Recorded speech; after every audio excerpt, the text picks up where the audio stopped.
विद्यार्थी मित्रांनो, आजच्या तासामध्ये आपलं स्वागत।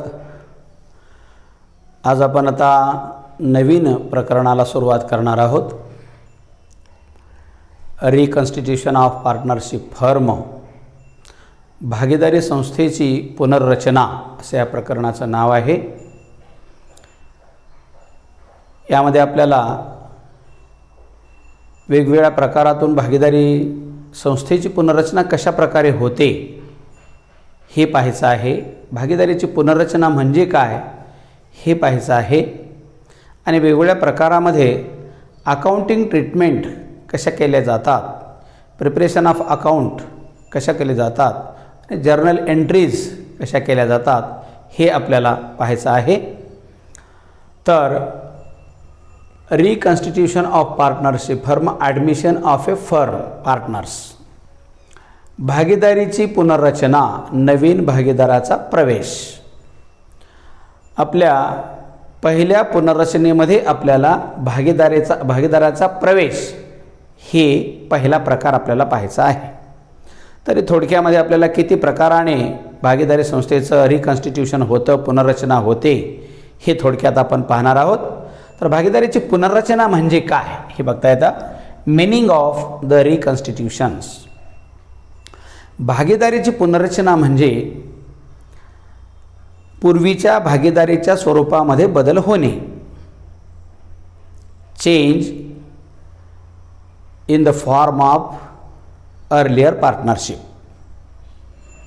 जे पूर्वीची भागीदारी जशा प्रकारचा ॲग्रीमेंट होता, जशा प्रकारचं sharing of profit sharing ratio होता, त्यामध्ये बदल होतात आणि त्यामध्ये बदल झाल्यानंतर पार्टनरशिप डीडमध्ये बदल होतो, म्हणजे ॲग्रीमेंटमध्ये बदल होतो। ॲग्रीमेंटमध्ये बदल झाला की मग पहिली भागीदारी आणि दुसरी भागीदारी ह्या निरनिराळ्या भागीदारा होतात, एकच भागीदारी राहत नाही।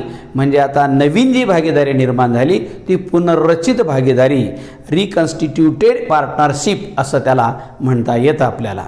म्हणजे भागीदारीची पुनर्रचना म्हणजे विशेष असं काही नसून फक्त ॲग्रीमेंटमध्ये बदल होणे, आणि ॲग्रीमेंटमध्ये बदल हा शक्यतो नफा तोट्याच्या प्रमाणामध्ये बदल झाल्यामुळे होत असतो। आणि भागीदारीमध्ये ॲग्रीमेंटमध्ये असतंच काय, जास्तीत जास्त भागीदाराच्या परस्परामध्ये नफा तोट्याचं प्रमाण वाटून घेण्याचं एक असतं आणि परस्पराचे रिलेशन्स असतात। अशा प्रकारे मुख्य म्हणजे भागीदारीचा शेअरिंग ऑफ प्रॉफिट रेशिओ हे महत्त्वाचं आहे। त्यात बदल झाला की भागीदारीची पुनर्रचना होत असते असं समजून घ्यायचं आहे। तर भागीदारीची पुनर्रचना होण्यासाठीची काही विशिष्ट कारणे आहेत, ती कारणे आपण थोडक्यामध्ये पाहू। रिझन्स ऑफ रिकन्स्टिट्यूशन्स, पहिलं आहे चेंज इन प्रॉफिट रेशिओ। कधीकधी अस्तित्वात असलेल्याच भागीदारांच्या नफा तोट्याच्या प्रमाणामध्ये बदल होत असतो। There is a change in profit sharing ratio between the existent partners. म्हणजे अस्तित्वात असलेल्या भागीदारांचं काय होतं, एखादा भागीदार दुसऱ्या भागीदाराचे शेअर्स खरेदी करतो, म्हणजे प्रॉफिट खरेदी करतो, आणि त्यामुळं शेअर्स विकणाऱ्या भागीदाराचा नफ्यातला हिस्सा कमी होतो आणि खरेदी करणाऱ्याचा हिस्सा वाढतो। अर्थातच आता पूर्वीचे जे नफा तोट्याचं प्रमाण होतं ते प्रमाण बदलतं आणि ते प्रमाण बदलल्यामुळे ॲग्रीमेंटमध्ये बदल होतो। ॲग्रीमेंट बदलला की मग पूर्वीची भागीदारी आणि आताची भागीदारी ही निरनिराळी होते, म्हणजेच नंतरची भागीदारी पुनर्रचित भागीदारी समजली जात असते। नंतर नेक्स्ट आहे admission of a new partner. जे प्रकरण आपण पाहणार आहोत प्रामुख्याने त्याचं कारण आहे दुसरं एक, कॉन्स्टिट्यूशनमध्ये बदल होण्याचं कारण म्हणजे नवीन भागीदाराचा प्रवेश। काही भागीदार अगोदरपासूनच व्यवसाय चालवत असतात। व्यवसाय चालत असताना अस्तित्वात असलेल्या भागीदारांना असं वाटतं की एखादा नवीन भागीदार आपण ॲडमिट करावा, जेणेकरून आपल्या व्यवसायाचा विस्तार मोठ्या प्रमाणात वाढेल, नवीन भांडवल येईल, नवीन स्किल येईल आणि त्या स्किलचा भांडवलाचा उपयोग करून आपला भांडवल वाढवू। किंवा एखाद्या भागीदाराची नवीन व्यवसायामध्ये येण्याची इच्छा असेल तर अशा वेळेला नवीन भागीदाराला प्रवेशित केलं जातं आणि त्याला प्रवेश दिला की मग मात्र जुन्या भागीदाराला, येणाऱ्या भागीदाराला काही नफ्यामध्ये हिस्सा द्यावा लागतो। कारण तो येत असताना काही भांडवल घेऊन येत असतो आणि त्या भांडवलाचा मोबदला म्हणजे त्याला भविष्यातील नफ्यामध्ये हिस्सा पाहिजे असतो. त्याला हिस्सा दिला की मग जुन्या भागीदाराचा हिस्सा आपोआपच काय होतो, कमी होतो. जुन्या भागीदाराचा नफ्यातला हिस्सा कमी झाला की मग मात्र पूर्वीच्या एवढा नफ्यातला हिस्सा शिल्लक राहत नाही. अर्थातच पूर्वीपेक्षा आता नफा तोट्याचं प्रमाण हे बदललं जाणार असतं. नवीन भागीदार प्रवेशित झाल्यामुळं नवीन भागीदारासाठी जुन्या भागीदारांना आपल्या नफ्यातला हिस्सा काही त्यागावा लागतो आणि तो त्यागून येणाऱ्या भागीदारांना तो द्यावा लागतो. म्हणजे पूर्वीपेक्षा आता नफ्याचं प्रमाण कमी झाल्यामुळं पुन्हा नफ्याच्या प्रमाणात बदल होतो आणि हा बदल म्हणजेच पुन्हा ॲग्रीमेंटमध्ये बदल होतो, भागीदारीच्या करारनाम्यामध्ये बदल होतो आणि भागीदारीचा करारनामा बदलला की पूर्वीची भागीदारी आता राहिलेली नसते, नवीन भागीदारी अस्तित्वात आलेली असते. म्हणून तिलाच रिकन्स्टिट्यूटेड पार्टनरशिप किंवा पुनर्रचित भागीदारी असं आपल्याला म्हणता येतं. नंतर रिटायरमेंट ऑफ अ पार्टनर. काय काय वेळेला जसं नवीन भागीदार भागीदारीमध्ये प्रवेश करतो तशा प्रकारे भागीदार सुरुवातीला मित्रत्वाच्या नात्यानं सलोख्याच्या नात्यानं एकत्रित येत असतात आणि व्यवसाय चालवत असताना काही कारणानं परस्परामध्ये काही वादविवाद होतात किंवा परस्पराच्या विश्वासाला तडा जातो. मग एखाद्या भागीदाराला वाटतं आपण भागीदारीतून काढता पाय घ्यावा, भागीदारीतून निघून जावं असं त्याला वाटतं. मग त्याला रिटायरमेंट दिली जाते, तो भागीदारीतून निघून जातो. आता अस्तित्वात असलेला भागीदार भागीदारीतून निघून जातो. म्हणजे निघून जात असताना त्याला त्याचं जे काही भांडवल आहे आणि ज्या संचित नफ्यातला हिस्सा आहे तो हिस्सा त्याला सर्व देऊन टाकला जातो आणि तो देऊन टाकल्यानंतर तो गेला. मग त्याचा जो काही आतापर्यंत त्याला दिला जाणारा जो नफ्यातला हिस्सा होता तो आता अस्तित्वात असलेल्या भागीदारांना म्हणजे कंटिन्यू पुढे भागीदारी चालू ठेवणाऱ्या भागीदारांना मिळत असतो. म्हणजे आता यांना पूर्वीच्या नफ्याच्या प्रमाणापेक्षा जास्त नफा मिळणार असतो. म्हणजे पूर्वीचं नफ्याचं प्रमाण पुन्हा बदललं आणि पूर्वीचं नफ्याचं प्रमाण बदललं की मग पुन्हा ॲग्रीमेंटमध्ये बदल आलाच. ॲग्रीमेंट बदलमध्ये आला म्हणजेच पूर्वीची भागीदारी नसून ही नवीन भागीदारी अस्तित्वात आली. यालाच पुनर्रचित भागीदारी म्हणतात आणि म्हणूनच पुन्हा भागीदारीचं रिकन्स्टिट्यूशन होतं, पुनर्रचना त्याची होत असते. नंतर डेथ ऑफ अ पार्टनर. आणि काही वेळेला भागीदारीमध्ये भागीदारी चालवित असताना अचानक एखाद्या भागीदाराचा मृत्यूसुद्धा होत असतो आणि मृत्यू झाल्यामुळं त्या भागीदाराला त्याच्या मृत्यूच्या तारखेपर्यंत जे काही त्या भागीदारीमधलं त्याचा भांडवलाचा हिस्सा म्हणा, नफ्यातला हिस्सा म्हणा, ते सर्व रक्कम त्याला देऊन टाकली जाते आणि तो त्याचा हिशोब मिटविल्यानंतर मग मात्र उर्वरित जे भागीदार आहेत या उर्वरित भागीदारांचा नफ्यामध्ये फायदा होत असतो. नफ्याचं प्रमाण त्यांचं वाढत असतंच. याचा अर्थ पूर्वीपेक्षा नफा हा वाढतो आणि त्यामुळे पूर्वीचं नफ्याचं प्रमाण हे आता राहत नाही, तर आता नवीन प्रमाण त्यांचं निर्माण होत असतं. म्हणून नवीन प्रमाणाचं पुन्हा आपल्याला आगणन करावं लागतं. Calculation of new profit sharing ratio असं आपण म्हणतो त्याला. आणि हे कॅल्क्युलेट करावं लागतं म्हणजे बदल होतो. आणि नफा तोट्याच्या प्रमाणात बदल झाला की करारनामा बदलावा लागतो. करारनामा बदलावा लागतो म्हणजे पूर्वीची भागीदारी संपुष्टात येते आणि नवीन भागीदारी अस्तित्वात येते. अशा प्रकारे भागीदारीची पुनर्रचना ही विविध कारणाने होते. एखाद्या वेळेला एखादा भागीदार जर दुसऱ्या भागीदाराचा हिस्सा जर खरेदी केला असेल तर भागीदारीच्या नफा तोट्याच्या प्रमाणात बदल होतो, म्हणून पुन्हा तिचं रिकन्स्टिट्यूशन होतं. आणि एखादा भागीदार नवीन जर प्रवेशित केला असेल तर तेव्हा देखील आहे ते ॲग्रीमेंटमध्ये बदल होत असतो, पुन्हा तिची पुनर्रचना होत असते. एखादा भागीदार निवृत्त झाला असेल, भागीदारीतून रिटायरमेंट घेतली असेल, तेव्हाही नफा तोट्याच्या प्रमाणात बदल होतो, ॲग्रीमेंटमध्ये बदल होतो. म्हणून पूर्वीची भागीदारी संपुष्टात येते आणि नवीन भागीदारी अस्तित्वात येते. त्यालाच आपण पुनर्रचित भागीदारी किंवा रिकन्स्टिट्यूशन ऑफ पार्टनरशिप फर्म असं म्हणतो. आणि पुन्हा एखादा भागीदार मृत झाला तर देखील नवीन भागीदारी अस्तित्वात येते आणि जुनी भागीदारी संपुष्टात येते. अशा प्रकारे नवा करारनामा निर्माण झाला की पहिला करारनामा हा संपुष्टात येत असतो. म्हणून त्याला पुनर्रचित भागीदारी असं म्हटलं जात असतं. तर आपल्याला या प्रकरणामध्ये प्रामुख्याने admission of a new partner पाहावयाचं आहे.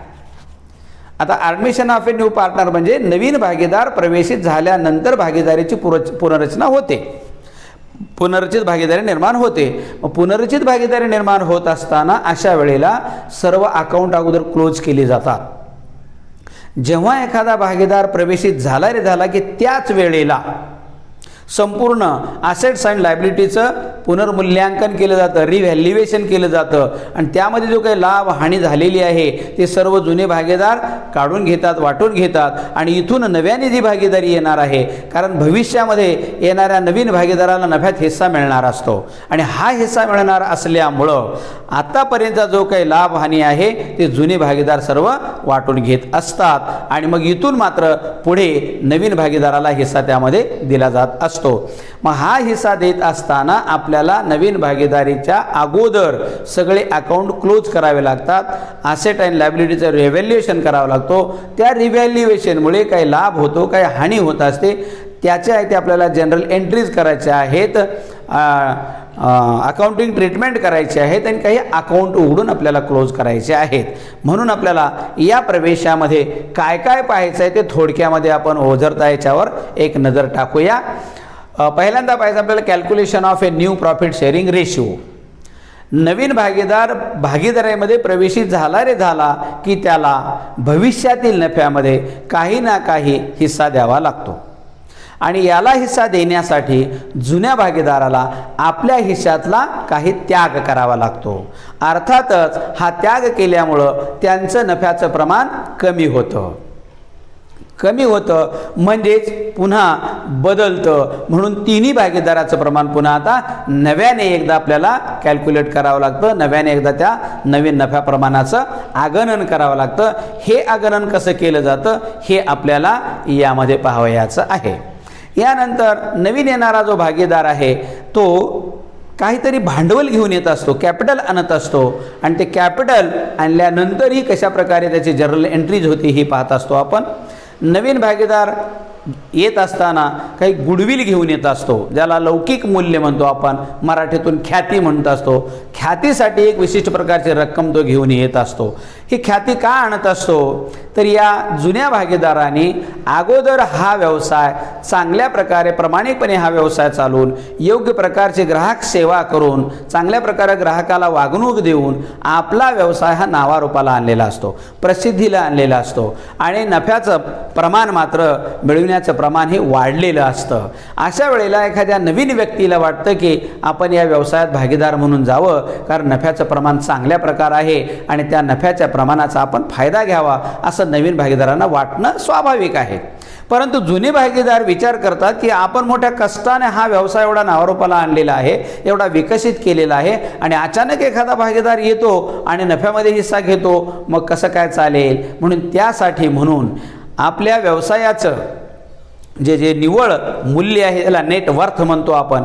नेटवर्थपेक्षा जे जास्तीचं मूल्य असतं त्या जास्तीच्या मूल्यालाच गुडविल असं म्हटलं जातं, ख्याती असं म्हटलं जातं. म्हणजे व्यवसायाची नफा मिळविण्याची शक्ती वाढलेली असते आणि ही शक्ती वाढल्यामुळंच हा नवीन भागीदार आकर्षित झालेला असतो आणि हा अचानक येऊन आयता फायदा उठवत असतो. म्हणून त्याला भांडवलापेक्षा वेगळी अतिरिक्त रक्कम त्याच्याकडून मागविली जाते, घेतली जाते, त्यालाच गुडविल म्हणतात. हा काय येतो आहे, आपल्या व्यवसायाची प्रसिद्धी पाहून येतो आहे, आपल्या व्यवसायाची जे लौकिक मूल्य वाढलेलं आहे हे पाहून येतो आहे किंवा आपल्या व्यवसायाची नफा मिळविण्याची क्षमता वाढलेली आहे म्हणून हा येतो आहे. म्हणून त्या नफ्याची जी काही क्षमता वाढलेली आहे त्याच्याबद्दलचा एक्स्ट्रा मोबदला त्याच्याकडून मिळणे अपेक्षित असतं आणि तो एक्स्ट्रा जो मोबदला घेऊन येतो त्यालाच आपण गुडविल म्हणत असतो, त्यालाच आपण ख्याती म्हणत असतो आणि गुडविल देखील तो घेऊन येत असतो. ह्या गुडविलचं देखील आपल्याला ट्रीटमेंट कशा प्रकारे केलं जातं, गुडविलचे कॅल्क्युलेशन कशा प्रकारे केलं जातं हेही आपल्याला यामध्ये पाहायचं आहे. म्हणजे दोन प्रकारचे कॅल्क्युलेशन पाहायचे आहेत आपल्याला. एक calculation of new profit sharing ratio आणि कॅल्क्युलेशन ऑफ गुडविल, असे दोन प्रकारचे कॅल्क्युलेशन कशा प्रकारे केलेत हेही आपण या प्रकरणामध्ये सविस्तर पाहणार आहोत. नंतर डिस्ट्रीब्युशन ऑफ गुडविल. आलेली जी काही गुडविलची रक्कम आहे नवीन भागीदाराने आणलेली, ही जी रक्कम आहे ती जुने भागीदार वाटून घेत असतात. कारण त्यांनी आतापर्यंत व्यवसाय चांगल्या प्रकारे केल्यामुळे हे अतिरिक्त मूल्य मिळालेलं असतं आणि या अतिरिक्त मूल्यावर जुन्या भागीदाराचा खऱ्या अर्थाने हक्क असतो. म्हणून जुने भागीदार वाटून घेत असतात. त्यांना वाटून देण्यासाठी जी काही ट्रीटमेंट असते, जे काही जर्नल एंट्रीज असतात, ह्या एंट्रीज आपल्याला पाहायचं आहे. नंतर ओपनिंग ऑफ अकाउंट पाहायचं आहे. यामध्ये अशा प्रकारे गुडविलची ट्रीटमेंट आपल्याला बघायची आहे. नंतर revaluation of assets and liabilities. नवीन भागीदार प्रवेशित झाल्यानंतर भागीदारीची पुनर्रचना होत असते. भागीदारीची पुनर्रचना होते म्हणजे काय? पुनर्रचना म्हणजे प्रत्येक ॲसेट आणि प्रत्येक लायबिलिटीची मूल्यांकन केलं जातं, पुनर्मूल्यांकन केलं जातं. कारण त्यावेळेला जे सुरुवातीला ज्या ओपनिंग आपल्या वर्षाच्या सुरुवातीला जे ॲसेट्स आणि लायबिलिटीचं मूल्य आहे तेच नवीन भागीदार जेव्हा प्रवेशित झाला तेव्हा असेल असं सांगता येत नाही. त्या मूल्यामध्ये कदाचित बदल झालेले असतात. म्हणून त्यावेळेला ॲसेटचं मूल्य काय आहे, लायबिलिटीचं मूल्य काय आहे हे पाहिलं जातं आणि त्याचं पुनर्मूल्यांकन केलं जातं. आणि या पुनर्मूल्यांकनामुळे काही फायदा आणि काही तोटा होतात. जर समजा पुनर्मूल्यांकन करत असताना असं आपल्या लक्षात आलं की जे ॲसेट्स आहेत, ॲसेट्सचं मूल्य वाढलेलं आहे, तेव्हा आपल्याला फायदा होतो. आणि लायबिलिटीचं मूल्य जर वाढलं असेल तर तोटा होत असतो. म्हणजे लायबिलिटीच्या मूल्यामध्ये वाढघट झालेली आणि ॲसेटच्या मूल्यामध्ये वाढघट झालेली, या दोन्हीच्या आहे त्या ठिकाणी ताळा घालून जो काही लाभ झाला असेल, जे काही हानी झाली असेल त्याला सर्वस्वी पाठीमागचे जे जुने भागीदार जबाबदार आहेत. म्हणून लाभ झाला तर तेच घेतात आणि तोटा झाला तरी त्यांनाच सहन करावा लागतो. आणि इथून पुढे जे पुनर्रचित भागीदारी आहे त्यामध्ये मात्र आता नवीन भागीदार पुन्हा नवीन भागीदारासह तिघाचा हिस्सा त्यांना मिळणार असतो. अशा प्रकारे भागीदारी ह्या संपत्तीचं पुनर्मूल्यांकन करणं हेच महत्त्वाचं आपल्याला या ठिकाणी आहे. नंतर यावरच्या ज्या जनरल एंट्रीज आहेत पुनर्मूल्यांकनाच्या म्हणा, डिस्ट्रीब्युशन ऑफ गुडविलच्या म्हणा, अशा प्रकारे किंवा नवीन भागीदारानं कॅपिटल आणलेल्या म्हणा, नफा तोटा वाटून द्यायच्या म्हणा, अशा सगळ्या जनरल एंट्रीज आपल्याला अगोदर करावयाच्या आहेत. कारण जनरल एंट्रीज समजल्याशिवाय प्रिपरेशन ऑफ अकाउंट आपल्याला चांगल्या प्रकारे जमणार नाही. म्हणून यानंतर प्रिपरेशन ऑफ अकाउंट्स, यानंतर आपल्याला अकाउंटचं प्रिपरेशन करावं लागलं. विशिष्ट प्रकारचे अकाउंट तयार करावं लागलं. कोणते अकाउंट तयार करावं लागतात हे पहा. रिव्हॅल्युएशन किंवा profit and loss adjustment account, नंतर पार्टनर्स कॅपिटल अकाउंट आणि बॅलन्स शीट, असे प्रामुख्याने आपल्याला 3 अकाउंट्स तयार करावयाचे आहेत. गरजेप्रमाणे वेगवेगळे अकाउंट आपल्याला तयार करावे लागतील. कधी कधी आपल्याला गुडविल अकाउंटही तयार करावा लागतो, कधी कधी आपल्याला कॅश अकाउंटही तयार करावा लागतो. कारण कॅश अकाउंटचा हिशोब ठेवण्यासाठी कॅश अकाउंट आपल्याला ओपन करणं महत्त्वाचं आहे. आणि गुडविलचंही आपल्याला ट्रीटमेंट कळण्यासाठी गुडविल अकाउंटही आपल्याला ओपन करावा लागतो. म्हणून शक्यतो आपल्याला revaluation account, partners capital account, balance sheet, goodwill account आणि कॅश अकाउंट, अशा 5 प्रकारचे अकाउंट आपण म्हणजे आपल्याला कळण्यासाठी, गणित सोपं जाण्यासाठी, क्लिअर होण्यासाठी आपल्याला हे अकाउंट उघडावे लागणार आहेत. आता एक लक्षात ठेवायचं, रिव्हॅल्युएशन म्हणजे पुनर्मूल्यांकन, संपत्तीचं पुन्हा मूल्य लावणे, त्याचं पुनर्मूल्यांकन म्हणतात. यालाच profit and loss adjustment account म्हणतात. Profit and loss adjustment account म्हणजे काय? पुनर्मूल्यांकनामुळे काही ॲसेट्समध्ये प्रॉफिट झालेला असतो तर काही ॲसेट्समध्ये लॉस झालेला असतो. उदाहरणार्थ समजा लँड अँड बिल्डिंग ही आपली 1 लाखाची 1.5 लाख झाली, 50,000 रुपये वाढले. आणि समजा मशिनरी आपली 1 लाखाची 75,000 रुपये झाली, तर आपला 25,000 रुपये लॉस झाला. म्हणजे लँड अँड बिल्डिंग म्हणजे 50,000चा लाभ झाला, प्रॉफिट झाला, आणि मशिनरीमध्ये 25,000चा लॉस झाला. हा लॉस आणि प्रॉफिट ॲडजस्ट होतो कशावर? या रिव्हॅल्युएशन अकाउंटवर ॲडजस्ट होत असतो. आणि परिणाम काय होतो? परिणामी आपल्याला फक्त 25,000चा प्रॉफिट होतो. कारण 50,000च्या प्रॉफिटमधून 25,000चा जो लॉस झालेला आहे तो भरून काढला जातो आणि केवळ फक्त 25,000 आपल्याला उरतात, ते प्रॉफिट पोटी उरतात. म्हणून याला नाव दिलेलं आहे profit and loss adjustment account. Profit लॉसचं ॲडजस्टमेंट करणारा हा अकाउंट आहे आणि त्यालाच नाव आहे रिव्हॅल्युएशन अकाउंट. म्हणजेच याला म्हणतात पुनर्मूल्यांकन खाते किंवा नफा तोटा समायोजन खाते अशा प्रकार. आणि या ॲडमिशन ऑफ अ पार्टनर या प्रकरणामध्ये, या चॅप्टरमध्ये आपल्याला रिव्हॅल्युएशन अकाउंट किंवा profit and loss adjustment account हाच अतिशय महत्त्वाचा आहे. हा आपल्याला चांगल्या प्रकारे तयार करता येणं आणि त्याच्यावरचा जो काही नफा तोटा आहे तो करेक्ट काढणं हे अतिशय आपल्याला महत्त्वाचं आहे. यानंतर आपल्याला पार्टनरचे कॅपिटल अकाउंट काढावे लागतात.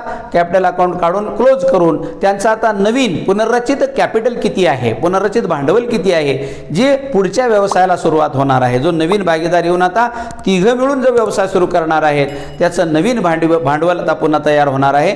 ते भांडवल किती आहे हे काढण्यासाठी आपल्याला पार्टनरचा कॅपिटल अकाउंट आपल्याला काढावे लागतात. आणि अखेरीस आपल्याला असेट्स अँड लायबिलिटी हे त्या ठिकाणी बॅलन्स शीटवर नोंदवून बॅलन्स शीट क्लोज करून टाकला जातो.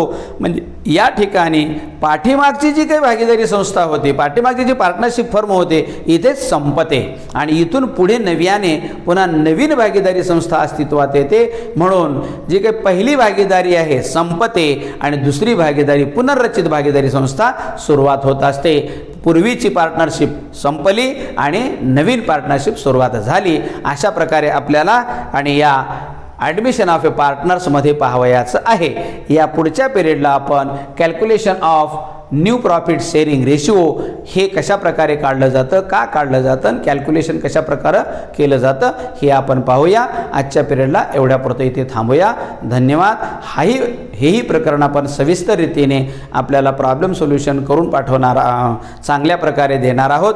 यापूर्वीचे प्रकरणं आपल्याला चांगल्या प्रकारे समजले असतीलच याची अपेक्षा करतो आणि पुन्हा नव्या उमेदीने या नव्या प्रकरणाला आपण सुरुवात करूया.